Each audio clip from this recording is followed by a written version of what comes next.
workshop to order. Troy, Okay, that's okay. I didn't have we'll call it to order. Gavel. And to open, we're going to have the code enforcement update by Chief Tamaris.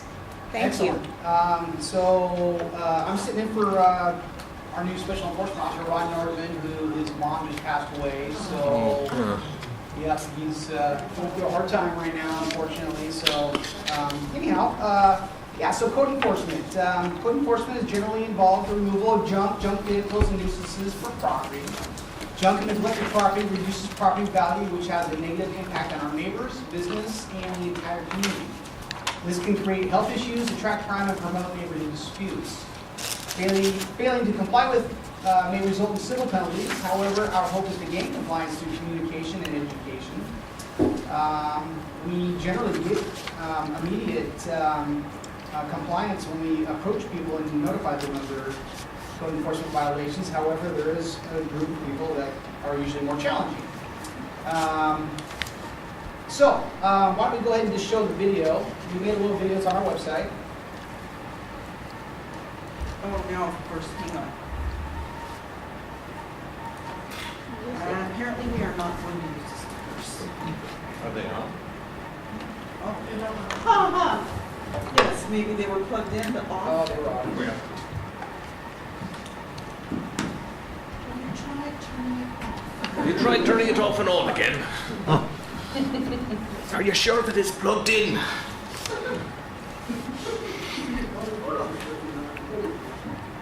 Code enforcement is the removal of old junk, vehicles, debris, trash, overgrown vegetation, and unsightly things on property. We try to get voluntary compliance from our citizens, but at times could result in enforcement. The City of College Place is dedicated to improving the appearance of our community. Neglected property can create health issues, attract crime, and promote neighborhood disputes. We are asking our officers to enforce the city nuisance codes in an effort to promote a safe and healthy community. You will see our officers making contact to start the discussion and bring these issues to the property owner's attention. If the homeowner is not home, we will place a notice upon the door. With the exception to emergency conditions, owners will typically have 14 days to get compliance. Thank you for watching. This has been another Now You Know video from the College Place Police Department. So that's one example. We have that video on our website. Just for people, when they go to our code enforcement section, they can look at the video, they can read, whatever they like, they prefer, they can either read it or watch it. So prior to having our special enforcement officer, the officers do the majority of the code enforcement. Officers still do some code enforcement if they're in contact with the neighbor or they're on contact. I'll mention something to them and they'll let Mr. Norman know to do the follow-up. So we try to knock on doors and make verbal and face-to-face and say, hey, let's have this discussion. It just saves us time in the end.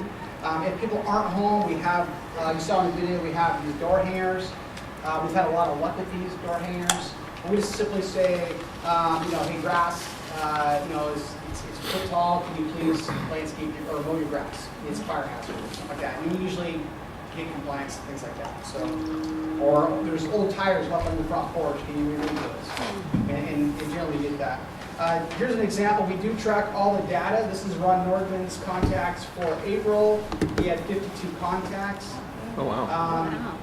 There's a couple of these that are animal control violations, but the majority of them are code enforcement violations. So he's making a lot of contacts. Spring, this is a busy month for him, so we're just starting to get into the overgrowth, and people are starting to get back outside again because the weather's improving. So we expected to see a higher rate of contacts. So, but I have these here if you'd like to see them closer. Ron's been doing a really good job, and how we handle enforcement. Like I said, we do occasionally we do emphasis patrols. We're getting ready to have one here in a couple weeks, in June, and we'll have a couple officers and Mr. Norman will walk around, make some contacts, and we just get the ball rolling. And generally get 14 days to get compliance. However, if they show marked improvement, like if they have a big project and they're starting to work on the code enforcement issues and they show us marked improvement, we extend that. We do everything we can not to take civil enforcement. We really do, and we document every little contact we make. But occasionally, there are civil penalties, and there are certain people that refuse to do anything until they get a ticket in the mail. So it's a tool for us. And at a certain point, fines can reach up to $5,000 after multiple violations, and then it can become criminal. And that's where we start working with REAP. So we do have a couple cases that are going on right now that are criminal and some abatement issues. So REAP's been very helpful getting some momentum in that regard. So Appreciate it. any questions reference code enforcement, and I'll touch on animal control.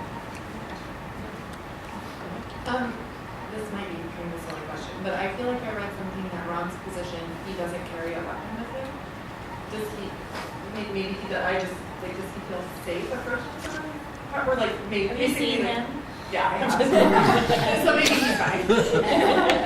There's been some discussion about that and moving forward with what that might look like. There's been a couple residences where he hasn't felt safe. So that has been discussion. Mr. Rosatello talked about what that might look like in the future. Currently, he is not on. But can he request an officer go with him Yeah. to visit? He can. He certainly can. Okay. But it's like any other contact. You don't know. A routine contact can go south really fast. Yep. So, that's a great question, and it's something that we are looking at the city. So there are several code enforcement officers around the state that are. Good question. Yeah. So yes. You know, as I look around the city, there could be houses or yards where the people are not physically able to take care of their house. I think there's one there on 4th and Elm right now I'm looking at. I'm wondering. So obviously it's an issue. It needs to be taken care of, and we're enforcing the law. I'm wondering what options are out there to help these individuals. Not that needs to be the police effort to go out and coordinate with the churches or the community but what are your thoughts on those where somebody may not have the means or may not physically be able to take care of their premises? We certainly run into that, and we do encourage them to work with their church, and there are some community groups that will help with that. At one point, the city has actually gone out and found resources for a particular family in the city. In fact, they borrowed a dump truck from the university, and they parked out in front of the house. It was out there for 2 weeks. Yeah. So it's kind of sometimes it's a hoarding issue. There's other things that are associated with that at times. So you see the outside, sometimes the inside of the house matches the outside. Right. Yeah. No, we haven't talked about this, so I apologize, but one option that I've seen with other cities is they actually sign a contract to clean up the property, and if they don't, or they sign a contract for the city to do it, and they agree to a lien on the property. So if that's something that's within our budget that we want to do, that's something that we can do as well. And so then that would avoid, because normally to get a lien, you have to go to court and do all the court procedures before you just buy property. So that's an option. We've got a couple things. First, we've done a couple liens now in the emergency cases where we have to go in and do cases. But that might be an option where someone, rather than, because basically the other option would be, okay, you have a house, you can go and get a loan on your house and do it. Well, that's a lot harder. Yeah. We're going to do that. Yeah. So that would be an option. I think the money wouldn't be recouped until there's a sale. Yeah. But that's an option to avoid get that just. Right. Yeah. We certainly enter that discussion with homeowners, and we say, hey, here's some resources, but it's really up to them. Yeah. To reach out and To reach out. coordinate that. And there's like metal recycling, there's companies that give you money for your abandoned vehicles, and there's resources for that. We have some of that stuff on our website. Thank you. You know how you do the I'm so sorry. you know how you do what's it, the yard of the month or the yard Yes. of the Yeah. What if, I mean, just a thought, what if we did like most of it? I'm serious, that's the best. I don't know. Before and after. The worst yard of the month. You're much better than That that. might encourage. You know, in junior high, I thought that award was great, but you know, nowadays it's like not that It's like a impressive. participation. Right, it's like, you know, Here's your thing. So Ron's title is Special Enforcement Officer because he has multiple hats. The other hat, one of the other hats he wears is animal control. So I think we're averaging 8 to 10 calls a month on animal control calls. And but anyways, we got a little video we put together, it talks about it, so let's watch that.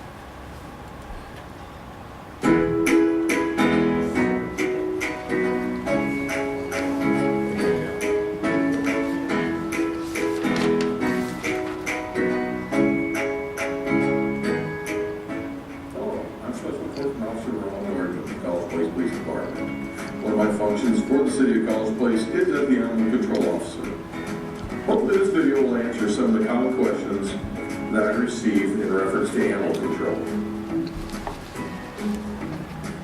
The first topic that we get asked a lot about is dog licensing. Yes, it is required in the City of College Place. We do the dog licensing here at the College Place Police Department Monday through Friday from 8 a.m. to 5 p.m. The common complaint that I receive is with loose dogs. Your dog is required to be on a leash at all times when off your property or in an enclosed, secure fenced area on your property. A hot topic right now with dogs is tether. If you use a lead or leash, remember that it has to be a minimum of 8 feet long, have a swivel attachment to a well-fitting harness or collar that does not pinch or choke under tension. Also remember you cannot tether your dog during the hours of 9 p.m. and 6 a.m. We are a pet-friendly city. As a reminder, when you're out and about walking your dog, please pick up after them. One of the questions that I get asked frequently is about dangerous dogs. Dangerous dogs are not specific to one breed. Dangerous dogs are defined as being any dog that harms or injures another animal or human on private or public land. Dangerous dogs have to be registered with the City of College Place. Domestic animals in the City of College Place, typically dogs and cats, you're only allowed to have a combination of 3. Livestock in the City of College Place. Prior to obtaining the livestock, you need to file a plan with the city. As a minimum requirement, you need to have 1 acre of land for every 3 large livestock. Large livestock includes cattle, horses, or lawns, or 6 small livestock, which includes goats, sheep, or pigs. Chickens and rabbits in the City of College Place.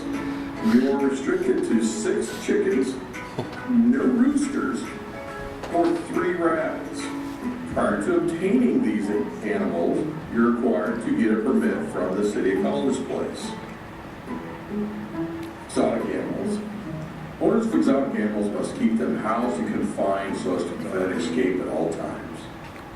For additional information on the laws and regulations for animals in the City of College Place, please visit our website. Yeah, so Ron just got his special enforcement vehicle equipped and issued to him, so now he's actually out there on the streets. He's able to safely take dogs and cats into custody, and we do take them up to the Humane Society, and they are a they don't kill the animals. No kill shelter. Yeah, so we have a good partnership with them, and that's working really good. So, any questions on the animal stuff? Yes. I have a question on the animal, but I also have something on the code enforcement. Yeah. I didn't get a chance to ask. But I'll ask the animal first. So they have the limitation of 3 domestic animals. What happens if family moves here and they have more than 3 domestic animals? They can, the city ordinance is 3 domestic animals, so they have to find some way to mitigate that. Okay. Yeah. And that's 3 domestic animals in the house or outside? Period. 3 domestic animals is allowed.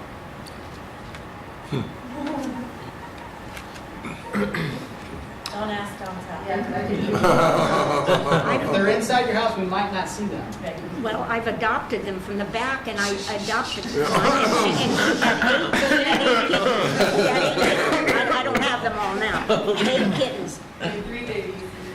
Okay. Yeah, what do you do if your pet If is they're in the pregnant? house, Yeah, how You do they come immediately in? Are they get, gonna like, come in and a- check on Sex. cats? Yeah. Yeah, there's definitely some common sense associated with that we would work. I don't have dogs. And College Humane Society. So the Humane Society will take kittens for free. If you decide you want to get rid of an animal, it's $25 per animal. So neighbors who have had neighborhood disputes over cats, for instance, or feral cats, to remove those cats, it's $25 per cat.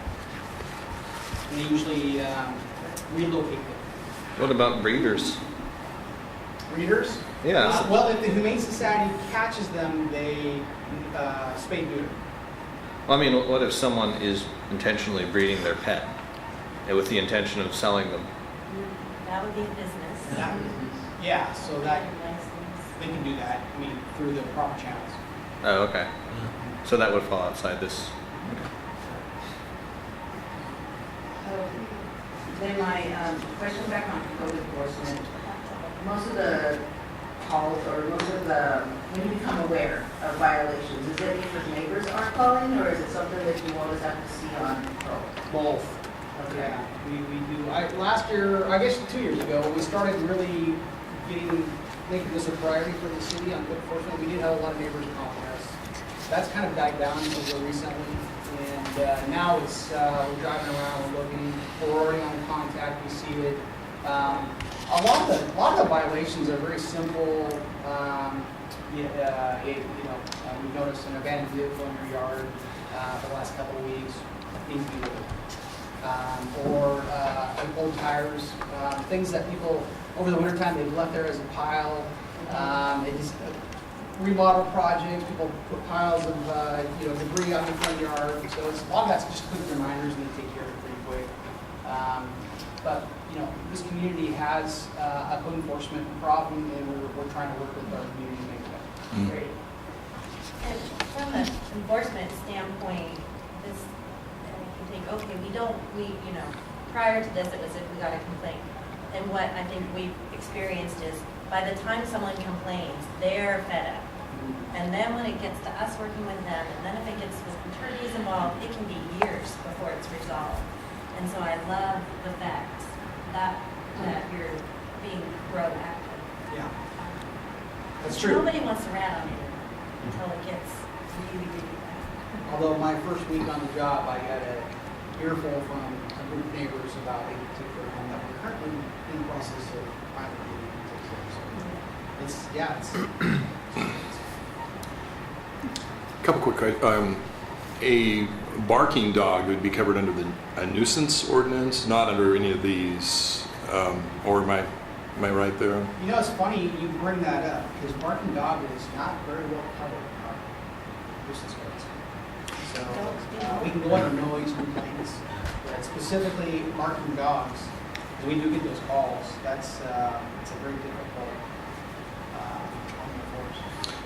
Yeah, I was under the assumption a third call in, the owners had to, Yeah, so if they report it, and then, so what we generally do is we'll go out to the neighbors and say, hey, we have complaints about your dog making noise. Of course, we can use the noise ordinance, but specifically barking dog. A lot of cities have that ordinance, and that is something that we've looked at implementing and changing. Because some of them have, if your dog barks for so many minutes in a row, then, or if it barks during certain times of the night, I think is how they enforce it. Second, really quick, I guess more of a thought or process. When we first brought up arming potentially enforcement officer, I was thinking, well, I didn't quite understand that. And then I recognized who it was, and I know it can't be person specific necessarily. But on the other hand, it is intriguing that actually at some point, is it appropriate if you were to do that, you almost have another officer on the streets? Is that a consideration? Because they have limited commission, they don't have arrest authority. They have the authority to enforce animal control violations, coding violations, and parking enforcement. So one of the other things Ron does is parking enforcement. So, this is early in the discussion about arming him. This is an appropriate area, group for us to talk about this, but we thought maybe concealed rather than being out there. I certainly we don't want to include him as another officer because his function is not to go out. I see. I'm trying to connect where there isn't a connection. Yeah, okay. And I would imagine part of the worry is attack from an animal just as much as from. It could be an animal. It's funny because when we were first starting to look at this, I think it was Robert sent me an email on an article where a code enforcement officer was shot and killed. So it happens. People will be very, yeah, I can imagine Huh, someone yeah. being really upset by someone calling them out. At a minimum, he's still eyes and ears on the street, and yeah, it's training, and yeah, I mean, yeah, a real positive. The Yeah. great thing as part of what we were looking for when we put out the notice for the position, Sean did a great job. We were looking for someone with law enforcement experience. Yeah. Because of this reason, you want to be able to see and recognize, hey, this is a bad scenario. I don't want to walk into this. I can recognize some warning signs. Ron's obviously got 27 years of law enforcement experience. But having said that, Ron has talked to me about it. He said, hey, I've been on a couple contacts. I have not been comfortable. So Yeah. Yeah. We need to be good at that. Okay. Thanks. Any other questions? Thank you very much. Have a great night. Thank you. You too. We're gonna race home. Utility We live code very close to update. each other. So half the time we're following each other as we come to these meetings. I kind of think Troy's gonna win that, but. I'm kind of thinking I'll stay behind. She was not our prosecutor, let me tell you. Thank you very much. Have a good Have evening. a productive meeting, always. If you need anything, I'm available by phone. Do you want this? Yeah, that would be great. Thanks. The utility code update draft. Mike? Yep. Thank You're you. gonna read this verbatim, right? The whole thing? No, I put myself to sleep. So this has been a very, very long project because definitely over time since I've been here, there have been various situations that have occurred where it's like, oh, it should be in the code, but it wasn't there because a lot of the code dated from 1987 and wasn't really updated since that point. So we updated it to reflect current trends or operations or various newer statutes that the state has passed since 1987. So that is what you see before you. A lot of this, please look it over just because it's a very lengthy, long document. That title is about 131 pages. So it's a long document. So utility operations and billing, they're in Title 13 for public services in the code. It dates back 87. Conditions have changed, and thanks to Robert, Paul, and Sarah, and all staff that have worked on this, because it's gone over the whole last year trying to retool this code, and that's what you see before you today. I'm merely going to point out the edits, and please take a look at it, and then if you have any questions, either at the end of this or over the next couple weeks, let me know, because again, lengthy document. Yeah. Summary of changes. So in this PowerPoint, and it's up on board docs, I just have a summary of all of the edits within the respective pages. So page 3, there's some edits to definitions pertaining to director, referencing it back to public works director as opposed to a division director, and then also what does a dwelling and a dwelling unit mean. Page 4 has some content that just has the enabling statutes about needing to do a water system plan in the respective RCWs and Washington Administrative Code that governs that, as well as the capital facility plan, so that's in that section. The page 5, the CPMC .040, the additional utility oversizing statute, that is just merely pointing out that we can do a reimbursement agreement if a developer's developing an area and we believe that there's services or other functions past that, or for the long term it's beneficial for all community members if the said infrastructure was oversized over what that developer would need, that we would reimburse for the difference in cost between what's needed and what we would like to see for said future. there's a service renewal statute was removed. It was put in a area of the code that more governs that better. Page 6 just has an abandonment clause where after 5 years a connection would be abandoned if there's nothing hooked up to it. Page 7, that individual customer, the separate connections, that would just say that there's essentially a water meter for essentially a unit, but that current units that are sharing like a water meter, that would be grandfathered. Page 8, late charge waiver. Currently, the way it was done is that it was just one waiver per life of the account. If you look at what a lot of the cities do, it's based on either around like a 24-month time period. So this goes in line with what a lot of other cities do, essentially, which is you have the finance director have the ability to waive late charge once every 24 months. That's pretty much an industry standard. Page 9 just spells out procedure for leak adjustment because it wasn't really clear in the old code. And then meter test charge, it ties back to the official fee resolution because everything we do should tie to the annual fee resolutions adopted by council. We shouldn't really have like these straggler areas where the charges are cited outright in the ordinance because that leads to issues down the road like it not being updated. Okay. Next stuff, so page 11, city non-liability, that's just your standard legal code that says basically you're hooking up to our system, and we're liable for our stuff, but beyond that, it's the problem of the homeowner. Page 11, water shortages, this was the only code reference that dealt with conservation, and most cities in this day and age have basically a tiered approach, and you'll see later on that's what we're proposing, where it actually spells out what happens in mild, severe. The previous code was just like, hey, we have the ability to essentially do stuff if we need to, but it didn't say what.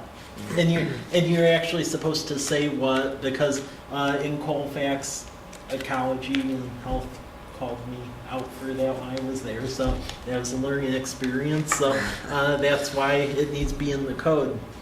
You need to specify your powers, not just say that you have them. Exactly. Exactly. Page 12, service outside city availability and agreement. We put that in its like own chapter. The issue we had before is we had various elements all intertwined and mixed in one zombie code, and this like clear, it basically cleans up so it's easier to follow. Page 15 has a couple of edits to it. Liability for charges. That just says that owners are liable for the bills on the property.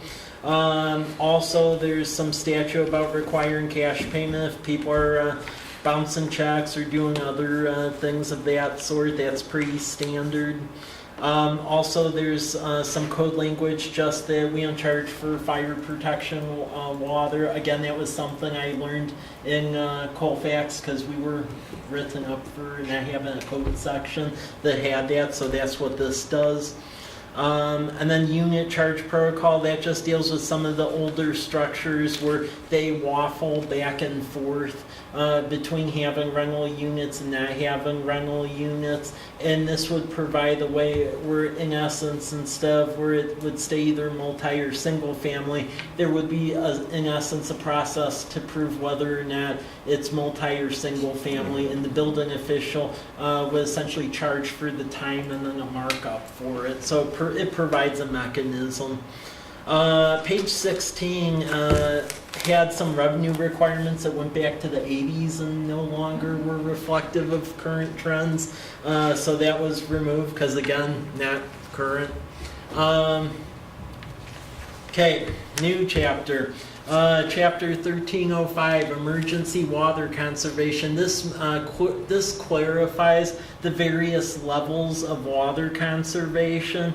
The page 17, it has an enabling clause for the program, and it ties to the revised code statutes of Washington.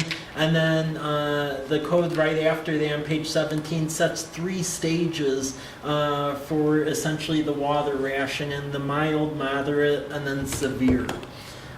Page 19 actually delves into communication mediums for said emergency conditions. And then there's also a general enabling clause statute to develop conservation programs. We haven't been put in this situation yet, but like for instance in city of Pullman, Washington, Department of Health actually made them develop programs for like low flow toilet rebates and Wisescape rebates and so forth. It's really based on the condition of your aquifer. So we luckily right now we don't have to do that, but I just put that enabling statute in there should we be made to. Okay, next one, water and sewer service outside city limits. Page 32, we just have various sections where we have the authority to do that. And again, this is areas that are still in our growth management area, the urban growth area. We have enabling statute for application for this, and then .030 is a charge for water and sewer service, and this just has in there that it could be up to 1.5 times what is charged in the city. That it could. That's just a warning because that is specifying RCW that there's a potential for that.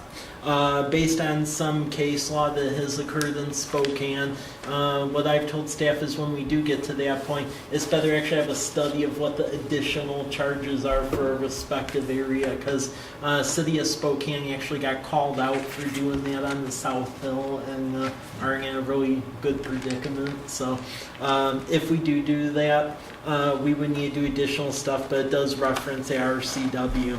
And then page 33 just calls out criteria for extending stuff for public health, safety, and environmental reasons, and a lot of that's driven by County Department of Health and state. Okay, then get into the wastewater service. A lot of this is just a lot of cleanup. There were multiple references to wastewater superintendent that no longer exists because we've contracted out the wastewater treatment plant. So it makes sense from the staffing side that instead it's referenced as director, so public works director or designee. Page 40 is enabling documentation for the comprehensive sewer plan and capital facility plan that we've worked on. Page 47, additional hookups. It just says that we have the RV dump over at Lions Park. We do have some language in there as far as folks outright dumping RV stuff in separate areas of their homes. We have that shouldn't be allowed just because when Department of Health does evaluate what's going in and out of our treatment plant, folks are dumping stuff at Lions Park. Folks can see it. They'll be less inclined to be dumping stuff that we could get in trouble for there. Whereas if it's in areas where it's a separate thing, that may not occur. So we've put that other than there. That's up for debate. Please look it over. Let me know if you have thoughts or different ways of fashioning it on page 47.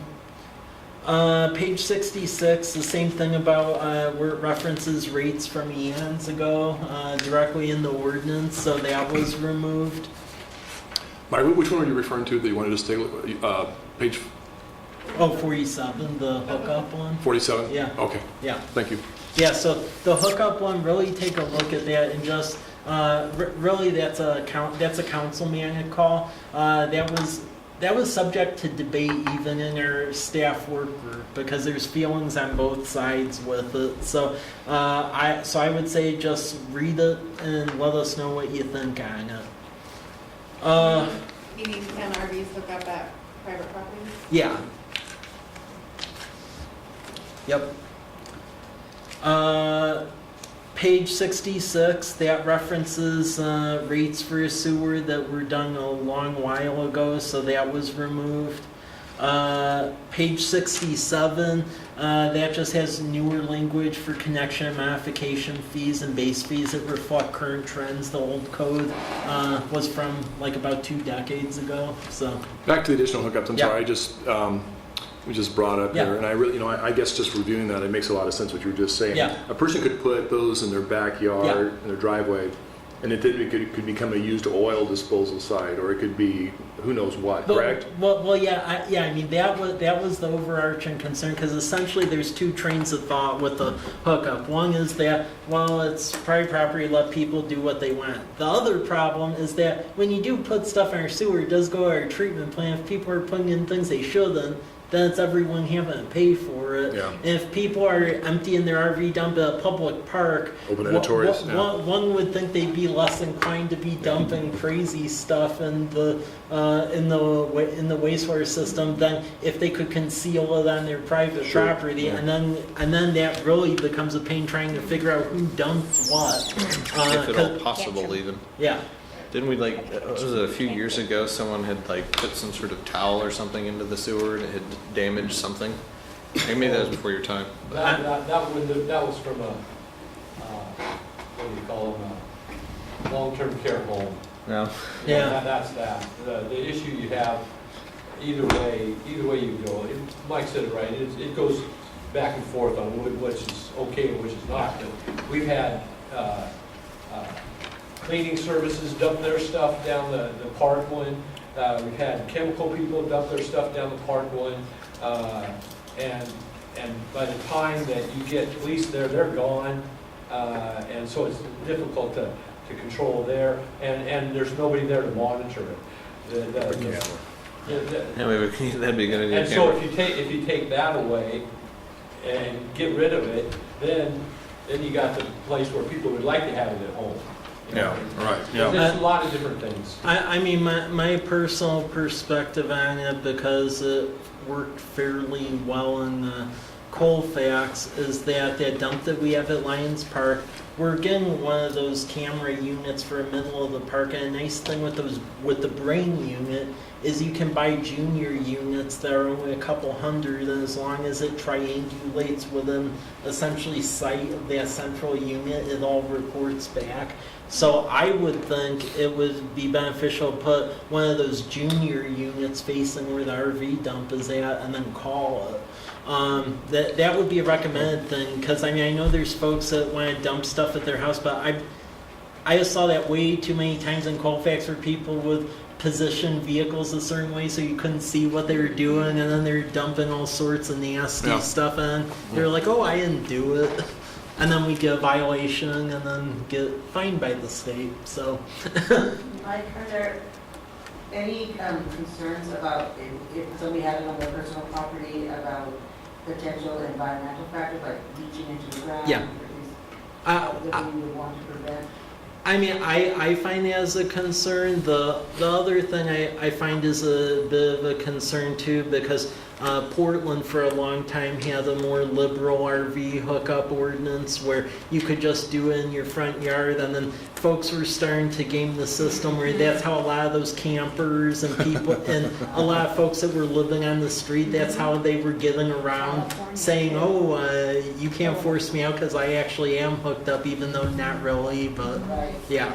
So I view it, I mean, you never know when that stuff will come up, and I say, why invite it? Yeah. So there's a number of coordinating factors that could come up. yeah, and I mean, I know there'll be some folks who are like, oh, you shouldn't be trying to govern that when it's my yard, but the problem is it goes to a shared treatment plant, so it's everyone that ends up with the bill. So okay. Next one's page 68, and this just ties back to our nuisance and general penalty chapters, because we had sections in there where it just outright mentioned some fines, but everything's based on that general penalty that's in our code book, so it's good to reference everything back. Okay. Next slide, chapter 1312, wastewater pre-treatment. Just made some additional edits to prohibited discharge materials. That's page 78. Page 96, the show cause hearing, that defaults to essentially a hearing examiner like we do everything else. And then page 98, the civil penalties, again, that was referencing individualized monetary. Instead, it ties back a general penalty and nuisance. Okay. Next one, chapter 13.14, water and sewer latecomer agreements, and this essentially was moving around some code that was in other sections that were buried and no one could really find, and now it's its own chapter. The thing is, it does reference RCW that has been passed since the time in which this was created that was not referenced prior. So that's in there, and then it just has it basically has authority to include city administrators' authority over the system. Okay. Then College Place storm and surface water utility. This one, we just had some minor edits to it because this was the one that was passed last year. One of the things that we did not include in there is as far as criteria for like dealing with delinquency charges and rate adjustment and appeals. We have that in both the water and wastewater sections, and that was never carried over into stormwater to be consistent. So you have that. And then also page 111, just there was an additional tweak on the credit adjustment section where it's just as long as there's a stormwater report with design and construction certs stamped by an engineer, then you're good. You just can't say, hey, it's a facility, I think. There has to be some proof. Because otherwise it's not fair to everyone else. Page 112, that deals with essentially our low income program. And throughout the code, there wasn't really enabling reference to the RCW that governs that. So we made sure that was included in there. And then the illicit discharge code, there were some tweaks as far as prohibited discharges that needed to be added. And then also a section for animal waste, which is just if you're in an area and your stuff goes right into a creek, don't clean up your dog waste. Don't have it go right into the creek because if you don't have that, that's actually a very big deal with the State Department of Ecology. And that was one of the things that they said we needed to add to our program because we did not have that in there. So, and then the last section on page 130 and 131 is the Economic Development Infrastructure Program. Now, we've informally, one would say, have done this for a number of years. It's just it wasn't like anywhere really in the code. And it just really sets forth conditions in which like we participate in developing infrastructure. So like, for instance, Commercial Drive, we helped with, we did that. And then with the upcoming Southwest wastewater trunk line project.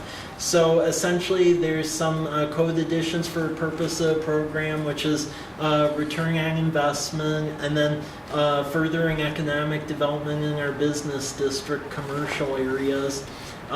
We have sections on when the city would assist in infrastructure, again referencing return on investment. 030 considerations, that's spelling out areas where it would apply, which is really all the business districts. Because again, when you're dealing with one of the questions I always get on like residential subdivisions, for instance, is, well, why don't you help me on that? I want to go build a bunch of new homes. Well, the problem is for every dollar we basically get in property tax on that, we actually expend $1.40. So every rooftop you add, you're actually compounding our situation and making it worse.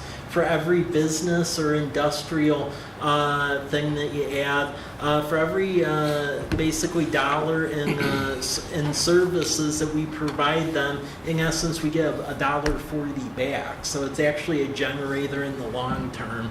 So this is just really trying to be transparent and just spelling it out, because I get that question a lot.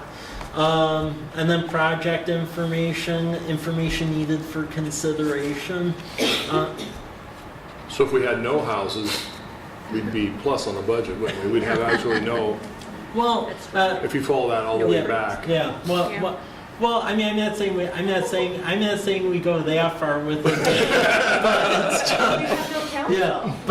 But it's just, especially in this state where you don't have any economic development incentives to deal with, you have to be very selective on essentially where you help.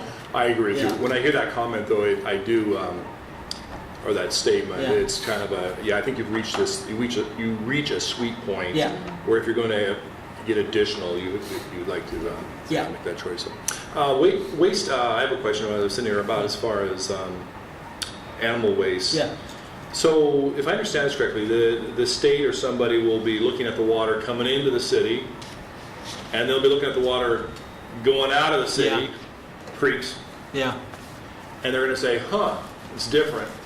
So what this does, this gives you guys the ability to go in, and it's the enforcement part. If Yeah. somebody has 3 large dogs, apparently they can only have in their backyard, but it's a mess. Yeah. And that's just flowing into the stream because the fence is close enough. So this gives you the teeth. Is this Yeah, the part of it yeah. where you can go in there and say, Exactly. you've got to control this? Exactly. We aren't going to go in like strong-handed.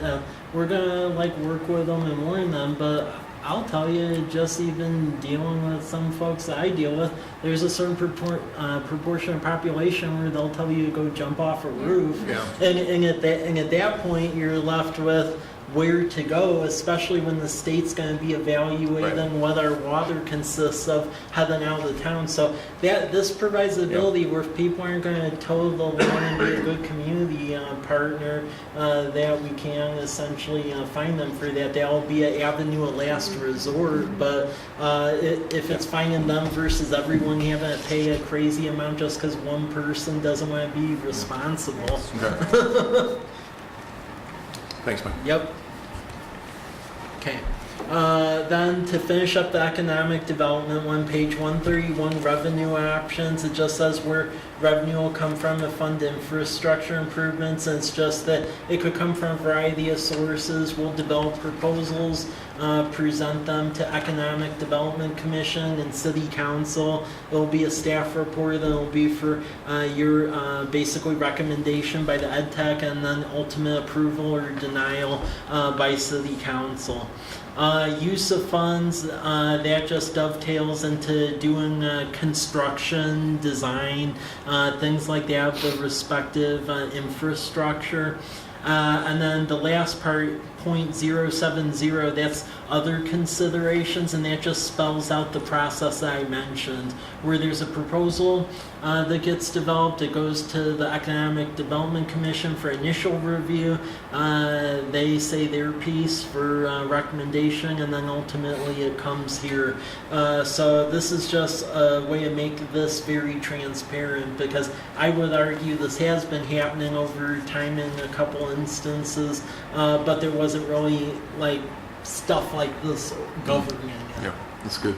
And this was borrowed from Linwood, Washington.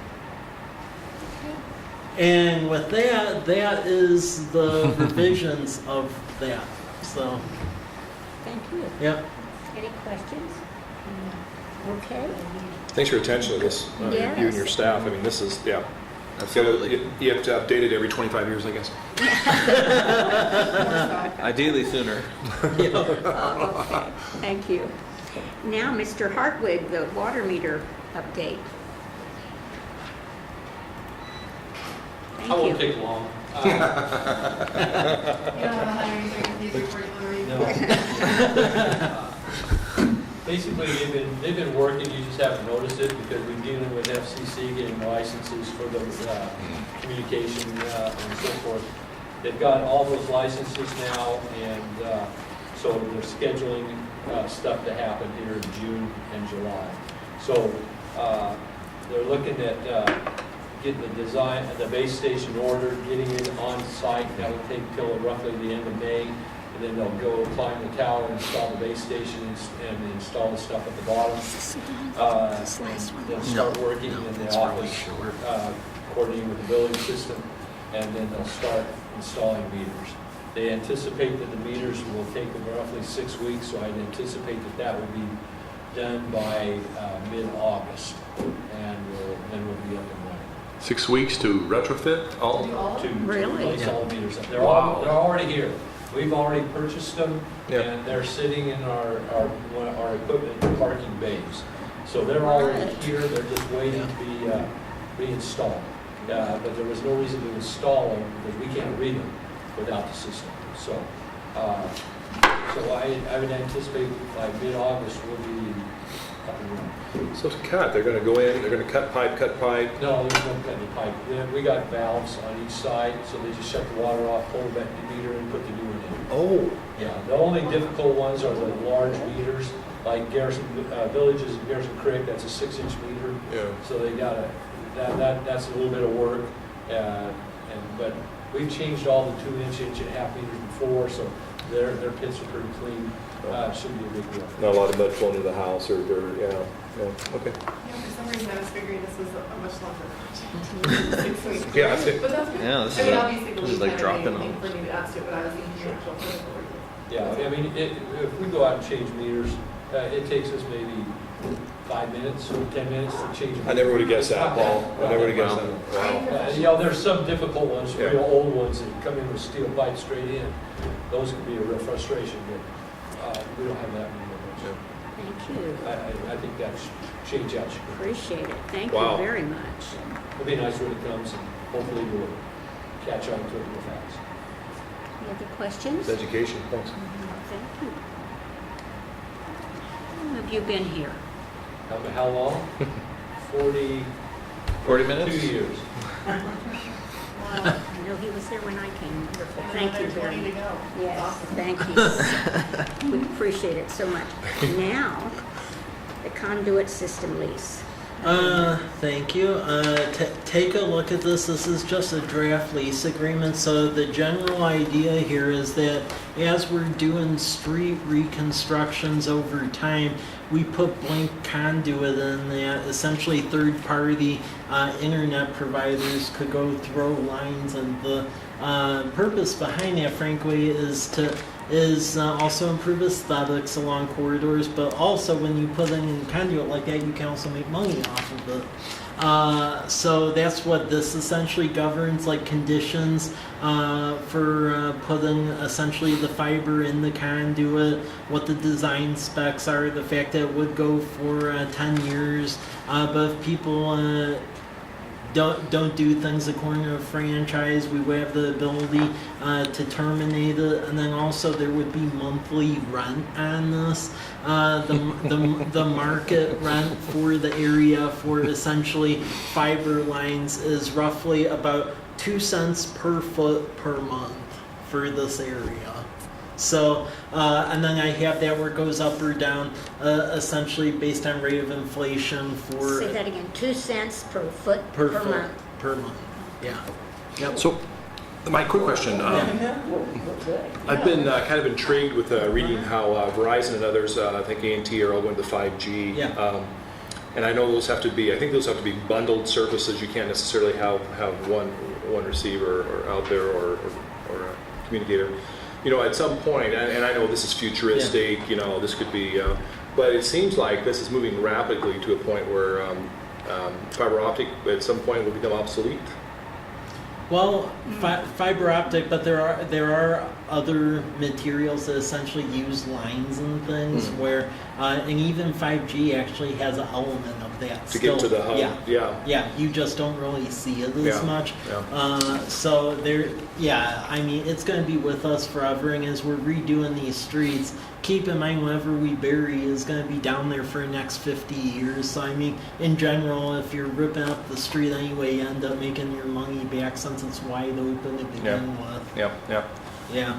And there's two folks that are already interested in some of the conduit runs over at 4th and Academy Way, and then the new one we're about to install on C Street. And I don't want a bunch of separated agreements that contradict each other. So this would just be a standard one to work with everyone. Sounds good. Yep. Thank you. Yep. Okay. Is that it? That's all I have. All right, I think we're finished. Is there a motion to adjourn? Do we make motion to end the workshop? I don't think we'd adjourn in Well, a we may workshop. not. You just say, get out, right? Leave. Very productive. Thank you. Yeah. Workshop to order. Troy, Okay. That's okay. I didn't have we'll call it to order. Gavel. And to open, we're going to have the code enforcement update by Chief Tamaris.